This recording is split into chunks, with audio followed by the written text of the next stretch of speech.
Bonjour, bienvenue pour ce webinaire Dataiku autour de la détection de fraude avec du deep learning et de la data science.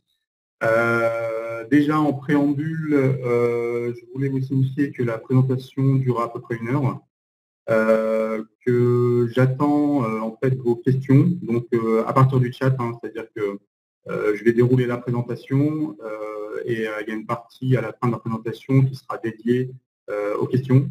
Donc posez-les par chat et je vais répondre à la fin.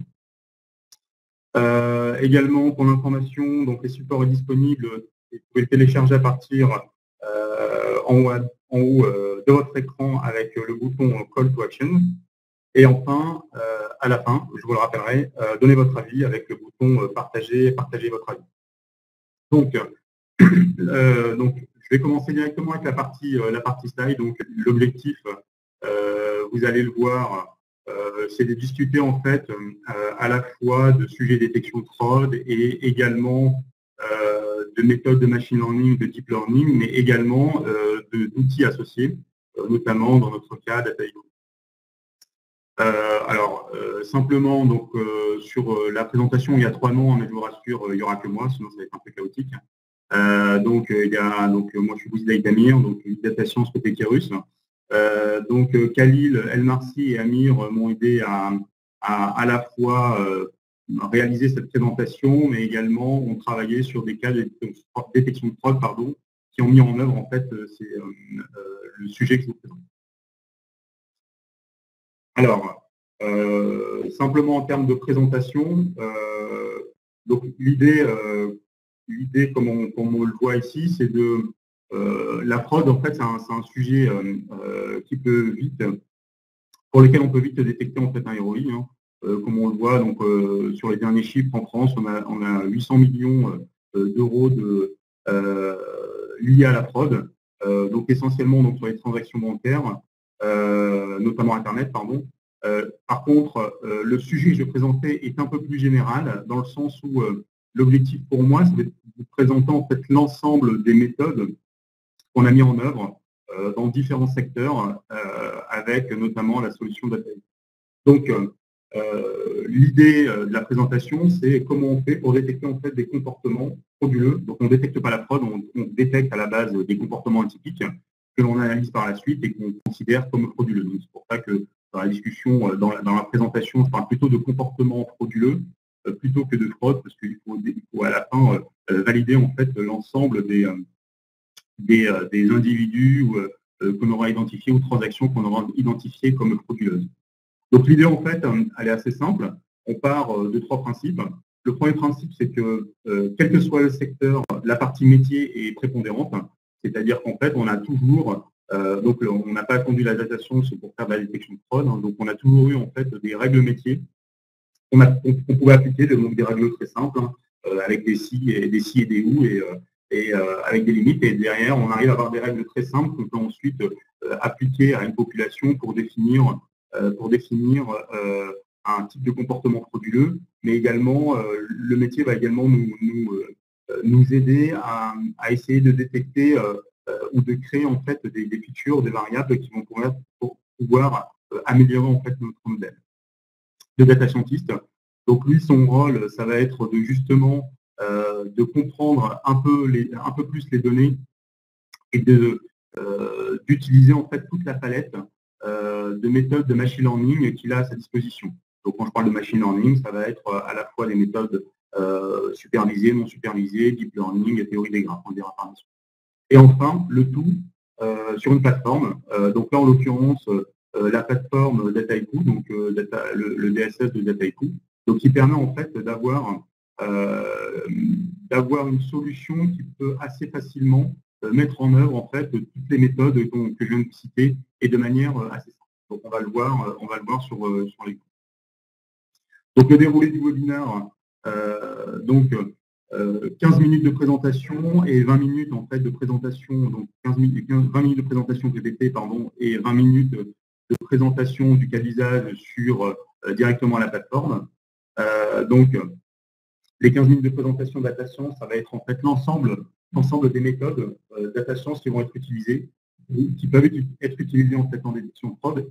Et on verra par la suite, ces méthodes peuvent être prises de manière indépendante ou conjointe. C'est-à-dire on va utiliser successivement ces méthodes sur un seul et même jeu de données.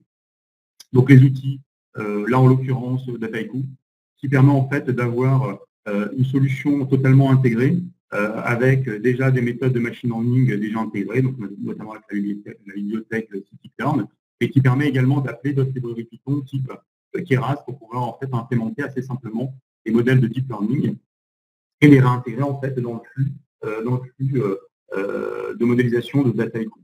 Et enfin le cas d'usage, donc là on retrouve sur le net. L'idée, c'est que justement, les sujets de détection de fraude sont des sujets un peu particuliers que les clients, nos clients, et on les comprend totalement, ne veulent pas communiquer en fait sur leurs données. Donc l'idée, c'est de prendre plutôt un sujet, un jeu de données qui existait sur le net, donc de détection de fraude, de transaction bancaire, et d'appliquer en fait les différentes méthodes que je vais vous présenter. Donc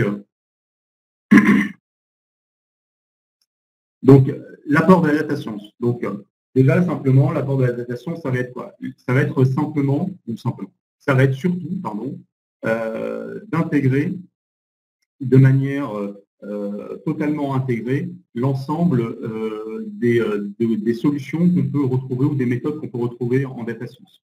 Donc, la première chose, déjà, comme je vous disais tout à l'heure, les règles métiers, ça reste quand même la base de l'activité. C'est-à-dire qu'en fait, assez régulièrement, simplement avec des règles, en fait définies par les experts métiers, qui la plupart du temps sont assez propres à chaque secteur d'activité, on peut déjà filtrer en fait assez simplement une base de connaissances clients pour déjà détecter en fait des comportements un peu atypiques, pour ne pas dire frauduleux. Donc la plupart du temps, l'idée c'est qu'on va ajouter en fait à ces règles métiers une approche data science. Donc, une approche data science qui va être, là, comme vous le voyez, sur quatre dimensions. Une approche à la fois non supervisée, c'est-à-dire quand on dit non supervisée, c'est-à-dire qu'en fait, on va essayer de créer en fait des sous-catégories en fait, de population, des clusters, avec différents types de méthodes, on va le voir par la suite.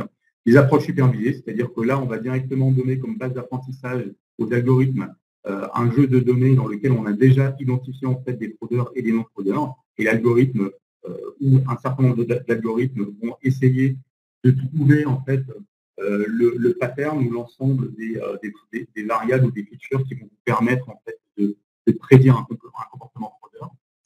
La troisième dimension, c'est la théorie des graphes et notamment des réseaux. Donc l'idée, c'est que on le voit, c'est-à-dire que dans certains cas, on arrive à détecter des comportements fraudeurs parce que ils sont issus d'une communauté ou d'un réseau qui lui-même est fraudeur. Donc l'idée, c'est de faire des rapprochements entre les individus. Et par rapprochement entre les individus, on va considérer le nombre d'interactions, le nombre de relations qu'il va avoir en commun. Et l'idée, c'est qu'elle va apporter en fait une dimension supplémentaire à la connaissance de la fraude. Et enfin, les approches non supervisées, donc avec le deep learning. Donc l'idée là, cette fois, c'est d'apporter donc l'une des dimensions un peu particulières en data science que sont les algorithmes de deep learning pour pouvoir apprendre. Donc là, on va voir dans quel cas un comportement en fait particulier. C'est que l'idée, c'est qu'on va essayer de modéliser le comportement du normal pour derrière présenter en fait l'ensemble du jeu de données à ce modèle de deep learning, de telle sorte qu'il détecte en fait les comportements anormaux. On va lui faire apprendre ce qui est normal pour qu'il, enfin, in fine, définisse ce qui est anormal, c'est-à-dire on verra par la suite comment. Donc, l'objectif ici, c'est de présenter en fait chacune de ces parties de manière individuelle et de voir ensuite sur Dataiku qu'on peut, au moins pour 3 d'entre elles, les intégrer assez simplement en fait, directement sur la plateforme de data science.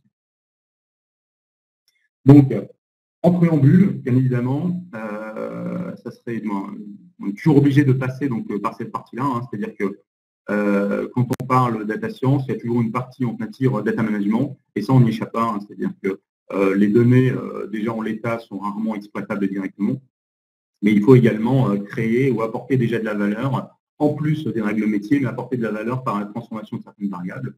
Donc on peut avoir Ce qui est relativement classique en data science, c'est entre guillemets le temps qu'on alloue au data management, donc entre 60 à 80% du temps, hein, entre la récupération des données, le nettoyage, la complétude des données quand on a beaucoup de données en compte, la création de nouvelles variables, c'est-à-dire lorsque vous avez des variables très déséquilibrées ou quand vous avez des variables qui n'ont pas forcément de sens, on peut passer sur des transformations un peu particulières qui vont potentiellement apporter une dimension supplémentaire au modèle qu'on va utiliser.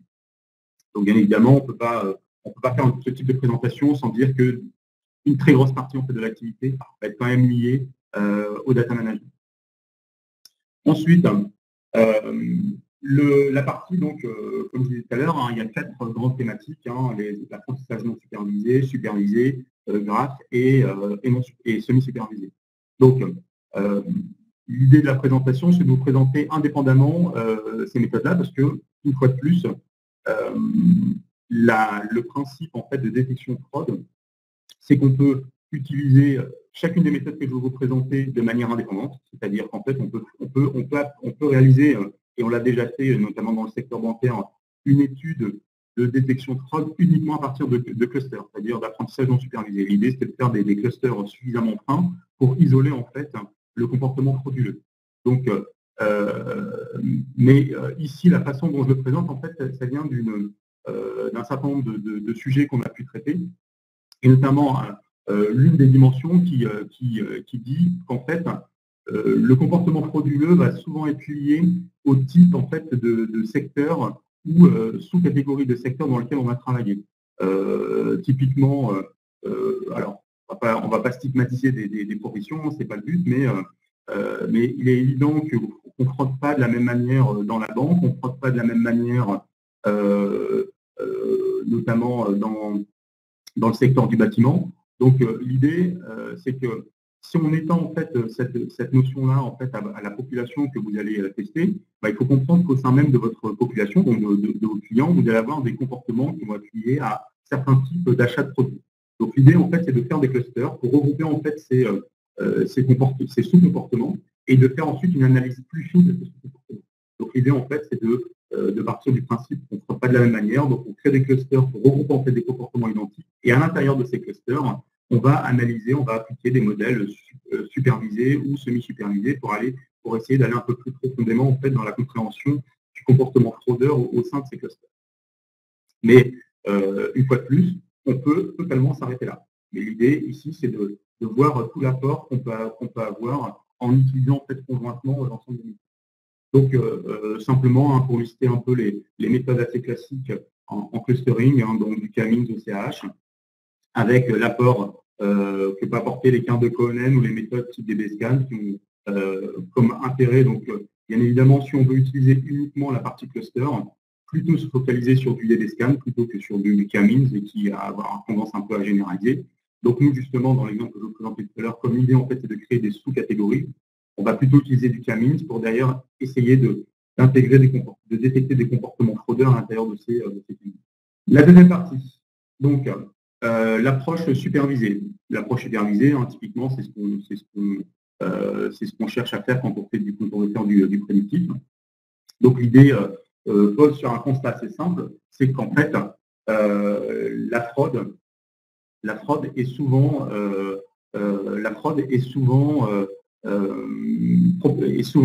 on trouve en fait assez peu de fraudeurs dans sa population. Donc on a ce qu'on appelle en statistique ou en data science des classes déséquilibrées, c'est-à-dire que la plupart du temps, vous allez avoir 1, 2, 3, 4% de fraudeurs dans votre population. Et il faut savoir qu'en fait, les méthodes de machine learning ou de data science sont assez peu, ou de manière assez générale, sont assez peu performants pour détecter en fait ces 2-3%.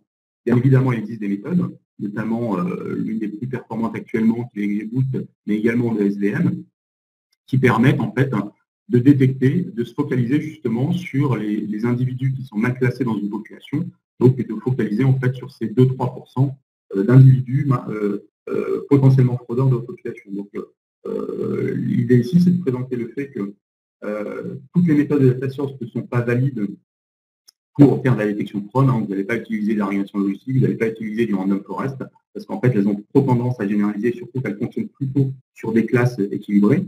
Ici, quand on a 2% de notre individu, une population qu'on veut cibler, plutôt focaliser sur des algorithmes dont c'est la spécialité, notamment sur les XGBoost. Avec également, donc là, ce n'est pas le but ici de la présentation, mais on peut également avoir une dimension supplémentaire, notamment une partie, on va dire, échantillonnage. C'est-à-dire qu'en fait, il y a une façon également de présenter les échantillons au modèle d'apprentissage supervisé pour avoir une meilleure performance en fait, de ces algorithmes. Donc, c'est une dimension supplémentaire qu'on peut apporter en fait, pour pouvoir en fait, améliorer ou augmenter les capacités en fait, d'apprentissage de votre algorithme. Donc, l'idée, je vous ai présenté les apprentissages non supervisés. Donc, tout à l'heure, je vous ai dit, on fait un apprentissage non supervisé pour créer 2 clusters.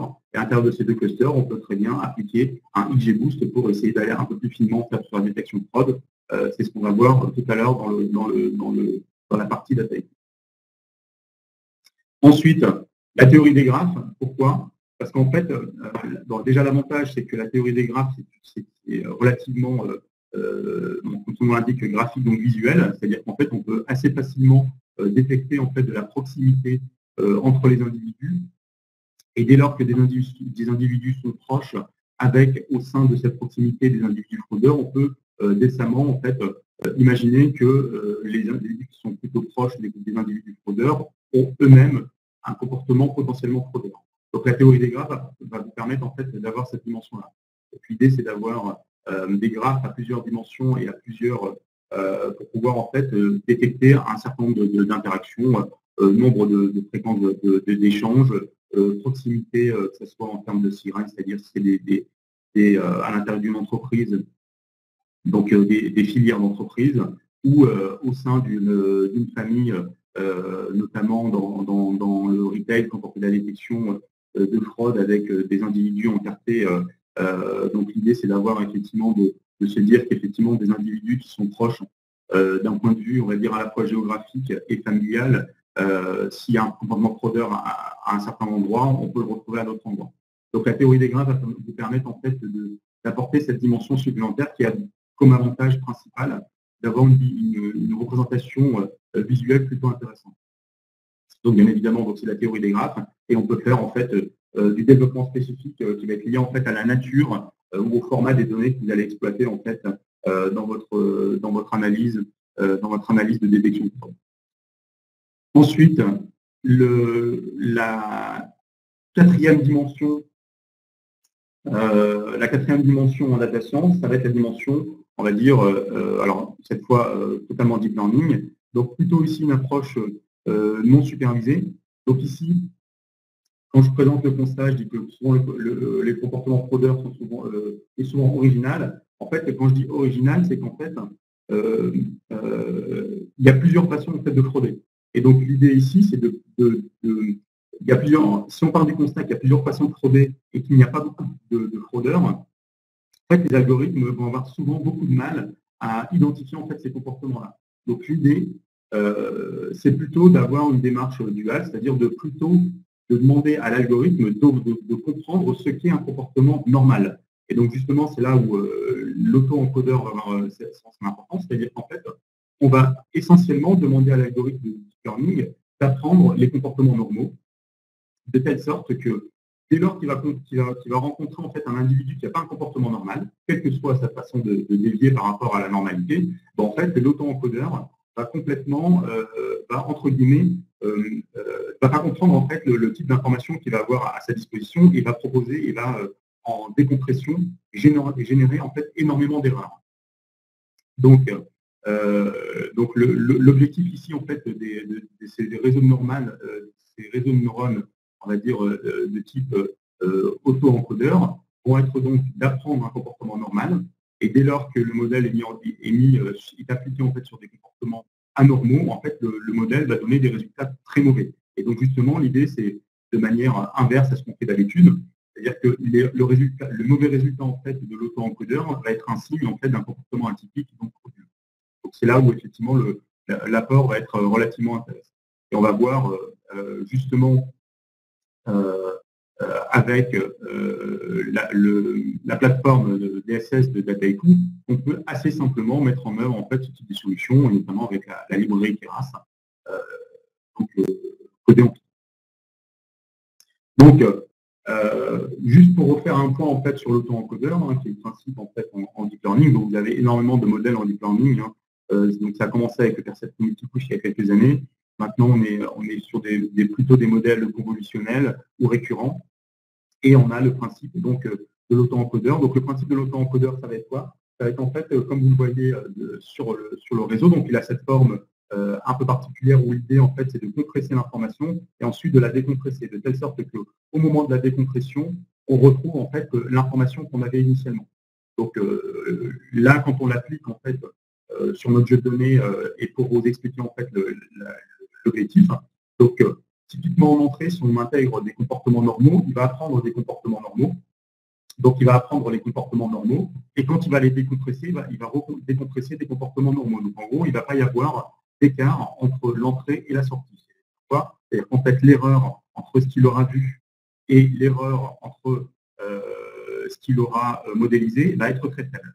Par contre, si on lui donne un individu fraudeur, en fait, il va le compresser et au moment de la décompression, il ne va pas comprendre en fait la structure en fait de l'information et il va donc générer énormément d'erreurs. Et donc l'idée justement, c'est de récupérer, de se donner un seuil et de se dire au-delà de ce seuil d'erreur, en fait l'individu a un comportement qui est un peu trop éloigné en fait de mon comportement normal, donc c'est un comportement analysé et donc potentiellement fraudeur. Donc ça c'est sur le principe. Donc simplement, ce slide-là reprend ce que je viens de dire. Donc, on va faire l'apprentissage sur des comportements non fraudeurs et ensuite, on va appliquer on va recalculer donc l'erreur de reconstruction.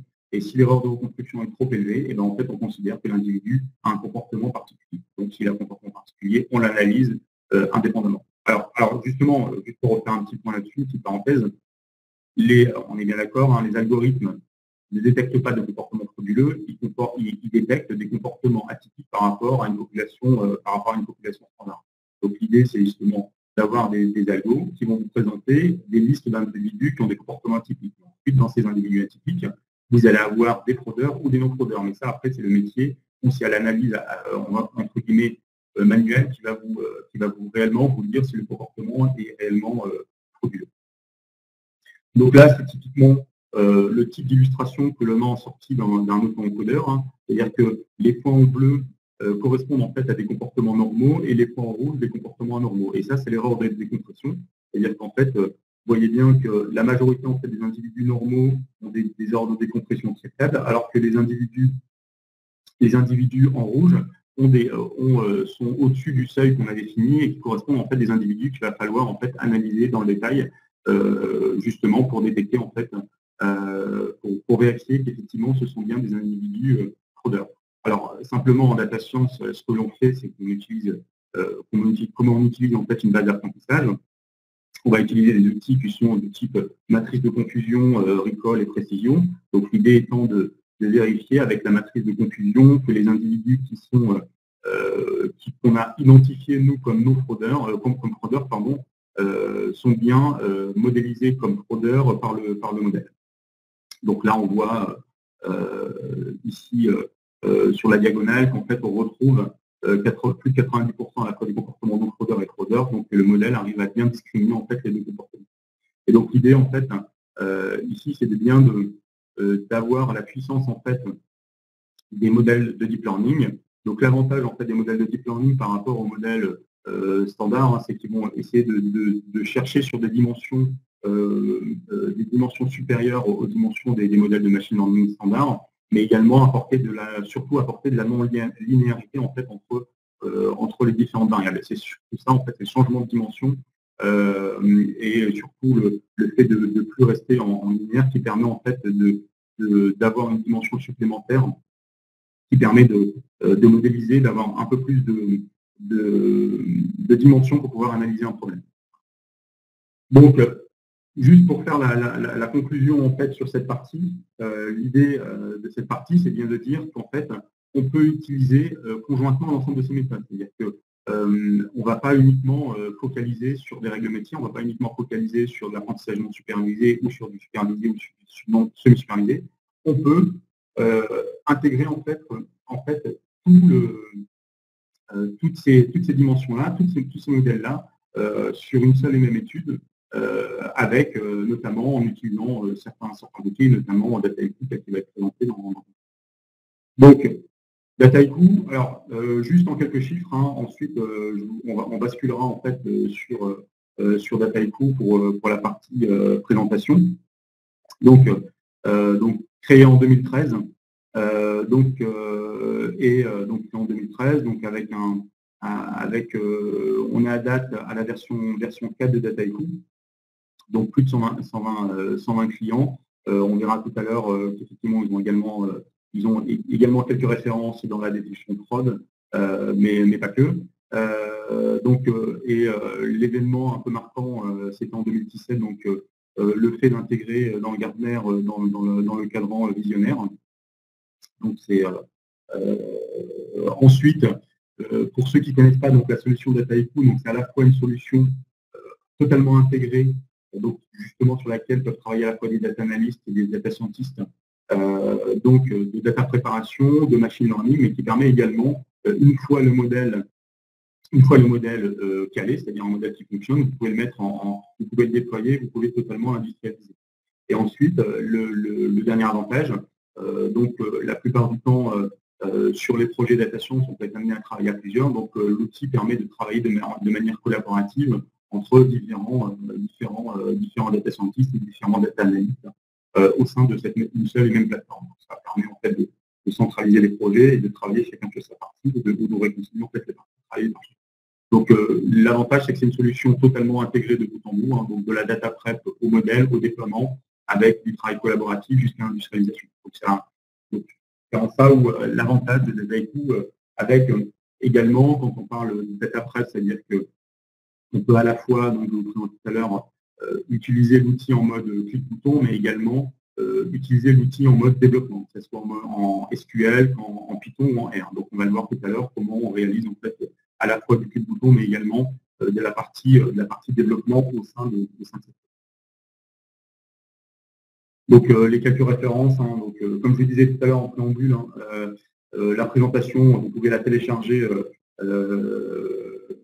sur votre portail, donc je pourrais relire dans le détail en fait l'ensemble de ces références. Et simplement, donc, le rappel que je disais tout à l'heure, c'est qu'en fait, on est à la fois sur une phase avec un outil où on peut faire de l'exploration, et une fois que la partie exploration est terminée, c'est-à-dire qu'une fois qu'on a un modèle pertinent, on peut le déployer et le mettre en production. À la fois, comme le présente le slide, en mode batch, c'est-à-dire où on remet à jour le modèle ponctuellement ou en mode temps réel. Donc, c'est une solution qui vous permet en fait d'intégrer de bout en bout en fait, les sujets d'adaptation. Donc, ce que je vous disais tout à l'heure, en 2017, donc apparaît dans le cadran magique en tant que visionnaire sur le Gartner. Donc, c'était plutôt une bonne chose. Donc, ça faisait un petit moment qu'on a des détails dans le scope, mais la solution est à la fois intéressante pour des data analystes et data scientists, dans le sens où, effectivement, on va le voir tout à l'heure, dès lors qu'on veut explorer de nouvelles choses avec des librairies ou des modèles qui ne sont pas totalement intégrés dans le Dataiku, même s'il y en a beaucoup, on peut le faire tout en restant en fait à l'intérieur de la solution, c'est-à-dire en réintégrant en fait les modèles qu'on a construits. C'est-à-dire qu'on ne perd pas de temps à passer d'une solution à l'autre parce que telle solution ne permet pas de parce que la solution ne permet pas de réintégrer en fait des développements spécifiques ailleurs. Donc l'idée c'est de vous présenter le cas d'usage. Donc c'est un sujet, les jeux de données pour le retrouver sur le net, mais on va peut-être lui laisser le lien. Donc en fait c'est à partir de transactions bancaires. Donc l'idée c'est d'analyser en fait ces transactions bancaires. Alors je vous disais tout à l'heure en préambule que la partie data management prend 70% du temps, donc ça a été fait par ailleurs, donc on va pas passer du temps dessus. L'idée c'est plutôt de voir en fait les modèles que je vous ai présentés tout à l'heure et comment on les intègre en fait au sein de la solution data. Donc là, le travail de data management est quasiment fait et on est passé sur une ACP, donc il y a une réduction de dimension. Donc, on va oublier tous ces aspects-là pour se focaliser en fait sur la partie modélisation. Donc, on va travailler avec 28 dimensions du problème sur 280 000 lignes. Et l'idée, en fait, c'est de faire une partie cluster parce qu'en fait, on considère qu'on a deux sous-populations à l'intérieur de cette population initiale et à l'intérieur de ces sous-clusters, faire tourner un modèle de deep learning type autoencodeur et un modèle de gradient boosting pour essayer de détecter en fait des comportements frauduleux, le tout sans sortir d'une solution, de la solution data. Donc, je vais passer sur. Donc normalement, je suis dans le timing sur le temps. Donc, je vais passer donc sur la solution Dataiku. Donc Dataiku, pour ceux qui ne connaissent pas, ça ressemble à ça. Donc à l'ouverture, on a l'ensemble en fait des projets qui sont ouverts. Hein. Donc j'ai fait un peu de nettoyage pour le webinaire pour sur l'écran. Donc on peut bien évidemment créer des nouveaux projets. Il y a un certain nombre de tutoriels qui existent. Hein. Ça c'est plutôt assez intéressant avec Dataiku. C'est qu'en fait, vous avez énormément d'informations en ligne, et notamment sur leur site, de use cases que vous pouvez utiliser directement avec une version gratuite de Dataiku. Donc des tutoriels, des échantillons de projets. Vous pouvez bien évidemment, entre différents utilisateurs de Dataiku, on peut bien évidemment importer ou exporter des projets Dataiku. Donc on peut exporter, typiquement exporter en fait le projet TROT. Pour ceux qui me le demanderont, je leur enverrai par lien. On peut bien évidemment mettre à jour et avoir un certain nombre d'informations. Donc ensuite, l'ensemble de vos projets en fait sont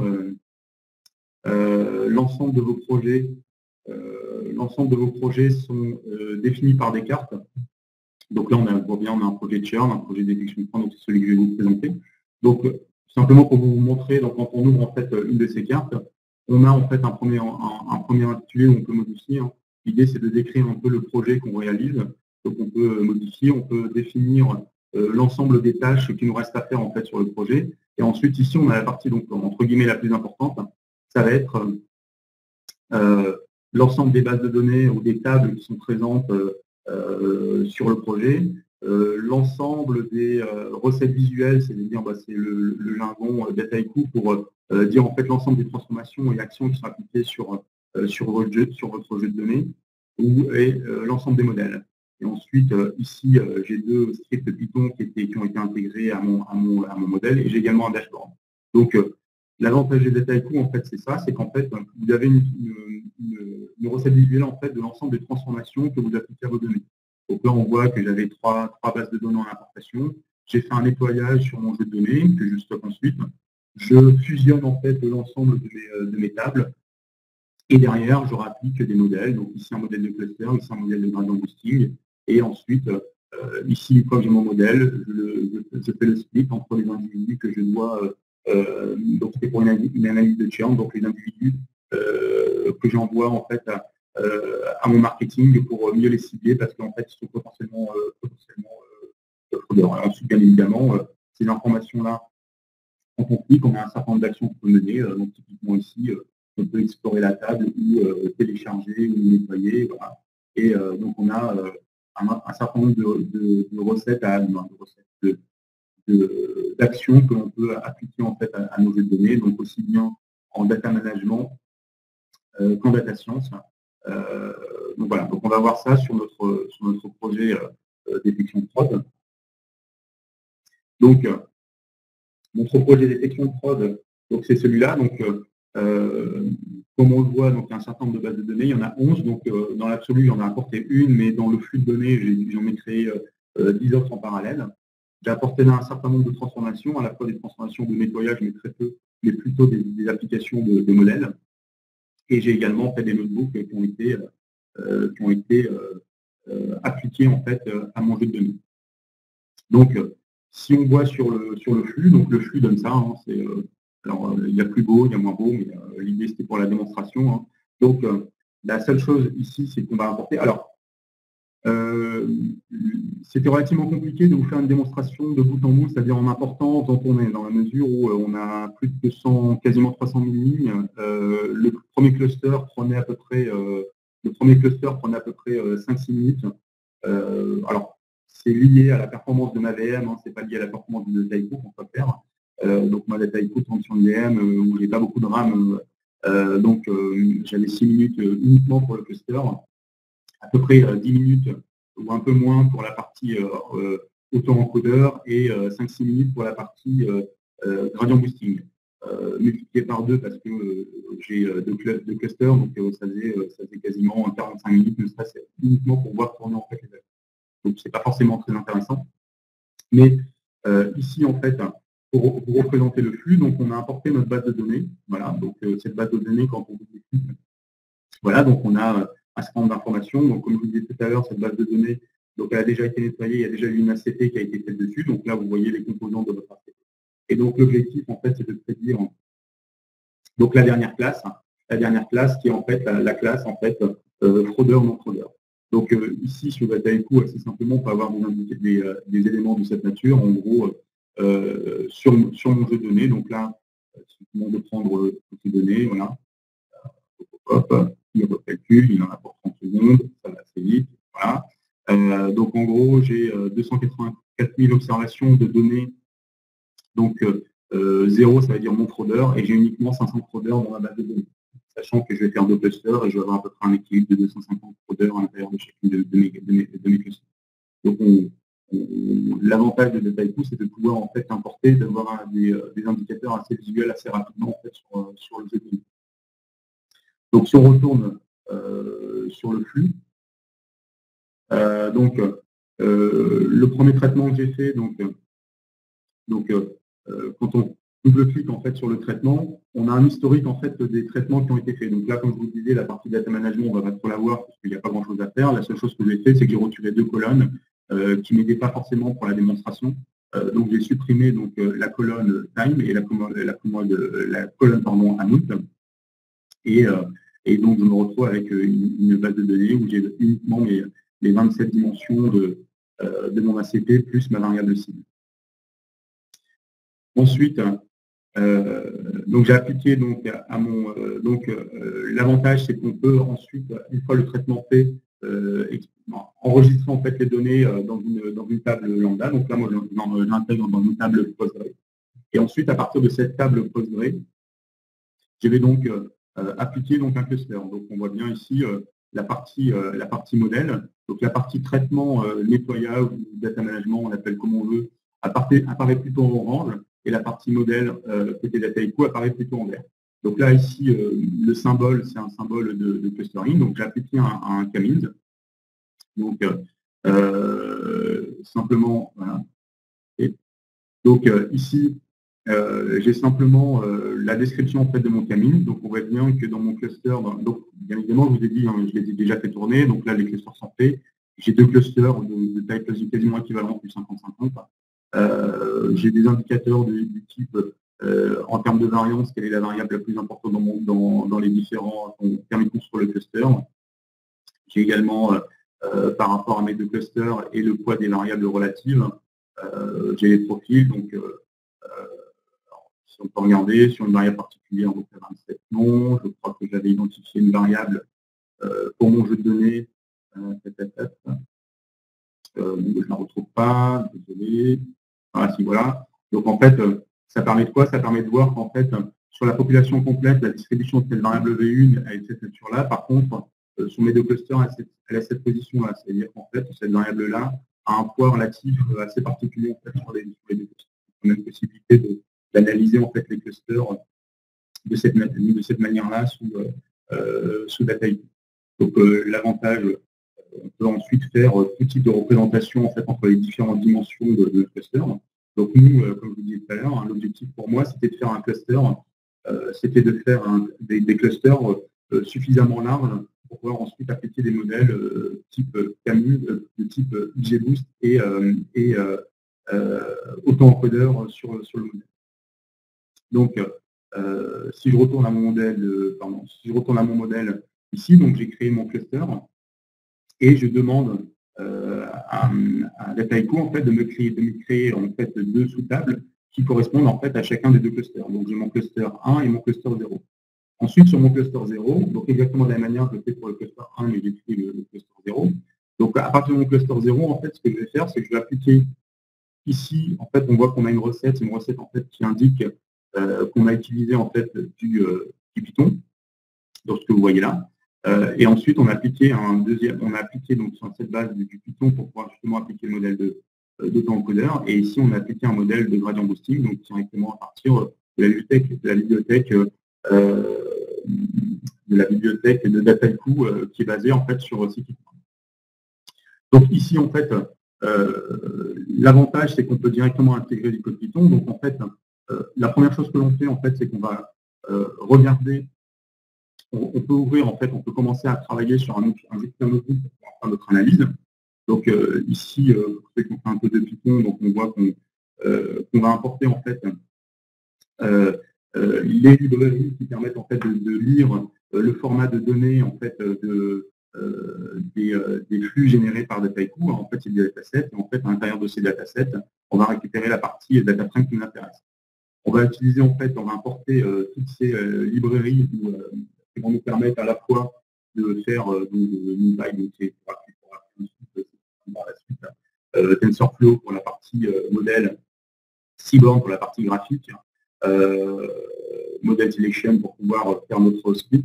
Et voilà, donc en fait, on a toutes ces librairies qui nous permettent en fait, qui vont nous permettre en fait de coder en Python directement au sein de DSS. Et ça, cette partie-là, on va voir, c'est plutôt exploratoire. Donc, une fois qu'on a apporté notre modèle, donc comme je vous disais, on est plutôt en mode dataset sur Dataiku. Donc, on va juste récupérer en fait la data frame et on va travailler à partir de cette data frame pour coder en Python simplement. Donc ici, donc, on va juste appliquer un edit. Donc on va regarder le type de variable qu'on a dans notre jeu de données et le contenu de ces observations. Et ensuite, c'est là où on va commencer en fait à faire vraiment le travail exploratoire Python Deep Learning. Donc on va créer donc en fait notre jeu d'apprentissage et notre jeu de test. Donc notre jeu d'apprentissage, comme je vous le disais tout à l'heure, on va travailler uniquement avec les individus non fraudeurs, donc on les avait bien indiqué 0. Donc on va uniquement faire apprendre du 0 à notre jeu de données. Et donc ensuite, une fois qu'on a notre jeu d'apprentissage et notre jeu de test, on va donc créer en fait notre modèle d'auto-encodeur. Et c'est là où en fait, alors à la fois l'avantage de Dataiku, mais là c'est plutôt l'avantage en fait des librairies qui permettent en fait de créer assez rapidement en fait des modèles de deep learning en quelques lignes. Donc là en fait on a un modèle, on a défini un modèle de deep learning où on commence, si vous vous souvenez en fait de la forme conique en fait de l'auto-encodeur, on commence avec 28 dimensions parce qu'on a 28 dimensions en entrée. Ensuite, on divise par 2 et on redivise encore par 2. Donc, on a une décroissance et ensuite, on repasse, on multiplie par 2 et on multiplie par 1. Donc, en fait, on retrouve en fait la forme de notre auto-encodeur. Et ici, dans cette partie-là, c'est justement là où on appelle notre auto-encodeur tel qu'il est construit et on l'applique sur notre jeu de données. Donc, je l'ai fait tourner tout à l'heure. Donc, le nombre de fois, c'est le nombre de fois où on va présenter les données. Et le nombre de batchs, c'est le nombre d'échantillons de données qu'on va présenter à chaque itération. Donc, je l'ai fait tourner tout à l'heure pour des raisons de présentation. Parce que, comme je vous disais, ça prend quelques secondes. Donc, là, en fait, on a l'historique en fait, de l'apprentissage qui a été fait sur le modèle. Donc, on a fait 30 présentations de jeux de données. Et donc, ensuite, on a notre modèle. Et à partir de là, on peut faire ce qu'on fait assez régulièrement en data science, c'est qu'on va vérifier dans un premier temps que le modèle converge bien. Donc, en fait, est-ce qu'on a fait suffisamment de présentations, d'observations à chaque itération. Donc, on voit qu'on a un apprentissage train autour de prendre, ça converge entre l'apprentissage et le test. Ensuite, ici, ce qu'on va faire, c'est qu'on va créer, en fait, justement, récupérer l'écart entre le test et la prédiction de notre modèle pour justement pour avoir justement les erreurs de reconstruction du modèle. C'est ce qu'on cherche à avoir avec l'auto-encodeur. Donc, on fait simplement ce que je vous ai présenté tout à l'heure. Quand je vous présentais x moins x' au carré, c'est exactement ce qui était là. On l'intègre dans une data frame pour ensuite le merger à la base de test à la base de test présentée tout à l'heure pour pouvoir en fait l'exporter par la suite. Donc là ensuite on a un ensemble de stades descriptifs sur ces erreurs. Donc on voit bien que en moyenne les erreurs sont très faibles parce qu'en fait comme on a énormément en fait de non-fraudeurs, en fait l'erreur de reconstruction est très faible. Par contre, on voit que pour certains, on a des erreurs de reconstruction qui sont très, très, très élevées. Donc ça, on le voit déjà avec les StatDesk, mais on peut le voir de manière un peu plus fine en faisant justement, en présentant uniquement les non-fraudeurs. Donc là, on voit en fait que l'erreur de reconstruction est relativement faible pour les non-fraudeurs. Par contre, quand on le fait avec les fraudeurs, on voit qu'on a en fait des erreurs de reconstruction qui sont supérieures à 10, supérieures à 30, voire jusqu'à 60. Donc en fait, on voit bien qu'entre les non-fraudeurs et les fraudeurs, il y a bien, le modèle a bien détecté en fait des comportements assez différents. Et cette différence de comportement se retranscrit par l'erreur de reconstruction associée.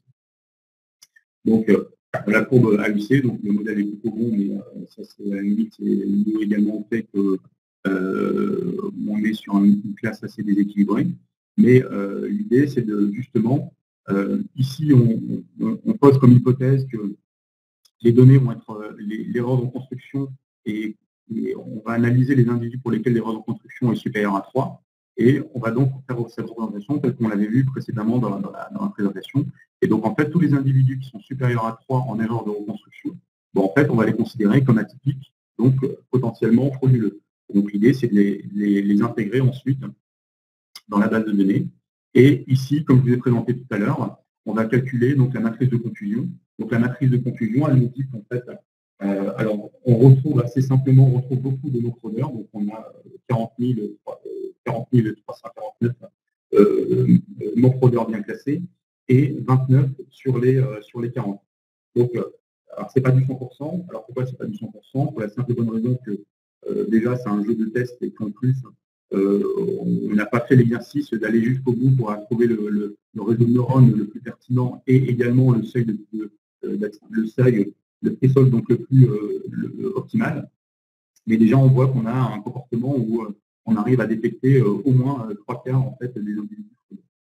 Donc, pour retourner au flux, en fait, ce n'est pas exactement ce que j'ai présenté qui est présenté au flux. En fait, quand on double-clique en fait, sur la recette Python, en fait, on retrouve quasiment le script que je vous ai donné, mais avec, pas justement en notebook Jupyter, mais exactement le même code, avec ici directement plutôt en point .py pour pouvoir que DataIQ le comprenne. Et ensuite, une fois qu'on a fait tout notre traitement, on refait la même procédure que précédemment, mais inversée. C'est-à-dire que notre base de données Panda, on la retransforme en dataset pour que justement DataIQ le comprenne et l'interprète. Et ensuite, ici, il récupère en fait une table qu'il peut interpréter. Et donc, quand on rouvre cette table qui a été modélisée, on retrouve les éléments qu'on a définis, c'est-à-dire qu'en fait, on a pour chacun des individus l'erreur de reconstruction et la prédiction en fait, de la classe avec ici la vraie table. Ici, on a réintégré en fait les éléments qui sont issus de notre modèle d'auto-encodeur. Ensuite, la deuxième partie, en fait, c'était la partie XGBoost, donc à partir de la même base initiale du cluster 0, on va appliquer donc le modèle de gradient boosting. Donc là, ici, donc le gradient boosting, donc là, ici, l'avantage, c'est que c'est un modèle qui est directement intégré en fait dans DataIQ. Directement intégré dans DataIQ, avec notamment l'appel directement est basé en fait sur la librairie assez connue qui est scikit-learn, et donc qui permet en fait d'intégrer toutes les fonctions, toutes les taux de modélisation possibles. Donc l'idée en fait ici, c'est de pouvoir comparer assez simplement dans des modèles. Donc l'avantage ici, c'est que comme on part sur la même base, en fait, on peut appliquer en fait le même modèle sur le même jeu d'apprentissage et le même jeu de validation. Donc ici, on retrouve le même jeu de données avec ici un peu moins en fait d'éléments prédits à 1, alors que le côté auto-encodeur on en a un peu plus. Et après, on a l'ensemble en fait des indicateurs en fait qu'on peut retrouver en data science, qui peuvent permettre de modifier ou d'améliorer en fait le modèle. Avec ici les notions de critères d'importance pour les variables. Ensuite, donc, exactement de la même manière, à la fin, donc, on va appliquer en fait ce modèle de gradient boosting sur le jeu initial. Et là, de la même manière que pour l'auto-encodeur, on va retrouver en fait à la fin. Donc ça, c'est la vision data-echo, donc la probabilité que l'individu est non fraudeur et la probabilité que l'individu est fraudeur. Donc, ça, c'est donc là, l'idée, en fait, c'était de vous présenter assez simplement un flux, vous voyez, assez court, où on peut à la fois intégrer en fait du clustering pour pouvoir séparer en fait des populations qui ont des comportements un peu différents. Ensuite, une fois qu'on a cette séparation entre les individus, les sous-populations différentes, on peut appliquer donc des modèles à la fois de deep learning, mais également de machine learning, appliqués sur les bases pour lesquelles on peut ensuite assez facilement détecter les individus potentiellement frauduleux. Voilà, j'espère que je pense que j'ai pas été, que j'ai été un peu long sur la deuxième partie, mais le flux nécessitait en fait d'avoir cette information. Alors là, il reste quelques minutes, donc je vais commencer par les questions. Alors je commence par la dernière parce que c'est plus simple. Alors, quel est l'intérêt de DSS pour le deep learning puisqu'on utilise du Python? En fait, c'est justement ce que je disais tout à l'heure. C'est qu'en fait, moi, ce que je disais tout à l'heure, c'est qu'en la difficulté en fait en data science, c'est qu'on peut, pour certains, utiliser du R d'un côté parce qu'on considère que faire du R avec des peers, c'est super intéressant. Utiliser ensuite la librairie Keras parce qu'on veut faire du deep learning, notamment du deep learning en code pur. Mais la difficulté, en fait, c'est qu'à la fin, une fois que vous avez tout ça, en fait, vous avez en fait des bouts de code qui sont à droite et à gauche. Et c'est très compliqué en fait de regrouper tout ça ou d'industrialiser tout ça. Donc l'avantage des ETIQ, c'est que ça vous permet d'utiliser en fait à la fois du Python, à la fois du R, avec tous les avantages de Python et de R, sans être obligé de sortir de la plateforme. Et surtout, une fois que vous avez fini votre travail avec Python et R, c'est que ça l'intègre directement en fait dans un flux de données. Donc en fait, vous avez un process qui est totalement intégré. C'est en ça où c'est plutôt intéressant. Donc on pose des questions sur le coût d'une licence DSS. Alors ça, je n'ai pas la réponse, donc je vais transférer la question directement aux commerciaux d'Ataiku. Alors après, on pose beaucoup de questions autour en fait du surapprentissage ou du sous-apprentissage côté deep learning. Donc ça, effectivement, l'objet en fait ici, alors, que ce soit l'auto-encodeur ou les réseaux de deep learning. Donc en fait, il y a un certain nombre de procédures qui vous permettent en fait d'éviter de faire du surapprentissage. Déjà, la vision telle que vous avez présentée tout à l'heure entre l'échantillon test et l'échantillon de validation vous permet en fait d'avoir une vision en fait du moment à partir duquel vous n'êtes pas en surapprentissage. C'est-à-dire en fait à partir du moment duquel l'erreur de reconstruction s'éloigne par rapport à l'observé. Donc ensuite, c'est dans la construction du modèle et dans la représentation qu'on va identifier en fait le surapprentissage, sachant qu'il n'y a pas de règle absolue pour éviter le surapprentissage. Après, vous pouvez faire de la régularisation, vous pouvez faire un certain nombre de choses, mais ensuite, ça se fait au fil de l'eau. Alors, il y a une question que je ne comprends pas. Est-ce que les données de comportement peuvent être des déplacements de souris et des clics, ou est-ce uniquement basé sur les logs d'accès? Je vous avoue que je ne comprends pas la question. Je ne comprends pas la question, donc je vais essayer de la reprendre par la suite. Je pense que j'aurai encore accès aux questions. Donc, donc une fois de plus, sur les sujets d'optimalité, en fait, sur les algos, vous n'allez pas avoir il n'y a pas de notion d'optimalité sur les algorithmes. L'idée, c'est d'avoir également une bonne vision en fait du surapprentissage, du sous-apprentissage avec une représentation du type observé, prédit, et également de la performance de votre modèle, c'est-à-dire en fait s'il arrive, s'il y avait des matrices de confusion avec des bons recalls et des bonnes précisions, c'est déjà. Alors, on me repose la question sur la partie clustering. Alors, certainement quelqu'un qui arrive un peu en retard par rapport à la présentation. La partie clustering, en fait, elle est liée à. Alors, il y a ce que je disais en introduction tout à l'heure, c'est que la partie clustering, on peut faire une étude uniquement avec du clustering. C'est-à-dire, en fait, et là, à partir de là, vous ne prenez pas du camis dans le petit scan, comme je disais précédemment. Et en fait, la partie clustering en amont vous permet essentiellement de faire un premier de débroussailler un peu votre jeu de données. C'est-à-dire que je vous disais tout à l'heure qu'en fait, le mode de fraude va dépendre en fait du secteur ou de la catégorie de produits en fait que vous vendez. Donc, si vous vendez des produits, on va dire, soit de l'IFI ou de l'agroalimentaire, en fait, les comportements vont être un peu différents en termes de fraude. Donc, l'idée, en fait, c'est de séparer ces deux populations, déjà à partir de clusters, et ensuite, à partir au sein de ces clusters, d'utiliser des méthodes un peu plus, des méthodes supervisées ou semi-supervisées, justement, pour détecter, en fait, ces comportements. Alors, la dernière question, elle est un peu particulière, je la traiterai à part. Donc, ça, c'est simplement, en fait, on parle de... Non, en fait, l'idée, c'est qu'il y a une grosse partie, en fait, data management en amont. Hein. Donc, l'idée, c'est que la façon dont on détecte la fraude ou pas la fraude, l'idée, c'est dans la phase de création de data management et notamment de création de la variable cible, donc fraudeur, non-fraudeur ou churner, non-churner. L'idée, justement, c'est de voir comment on crée, en fait, cet indicateur-là. Parce que généralement, c'est un indicateur qu'on peut. Donc, on parle de multi-clics pour la frustration. Effectivement, l'idée, là, on est plutôt en mode amont, c'est-à-dire métier, pour définir, en fait, quel va être le comportement qu'on va modéliser. OK. Alors, on m'indique qu'il n'y a plus d'autres questions, donc je vous remercie. N'oubliez pas de donner votre avis, en fait, sur le bouton partager votre avis. Et pour ceux qui le souhaitent, je peux toujours leur renvoyer, en fait, les différents codes et flux présentés pendant ce webinaire.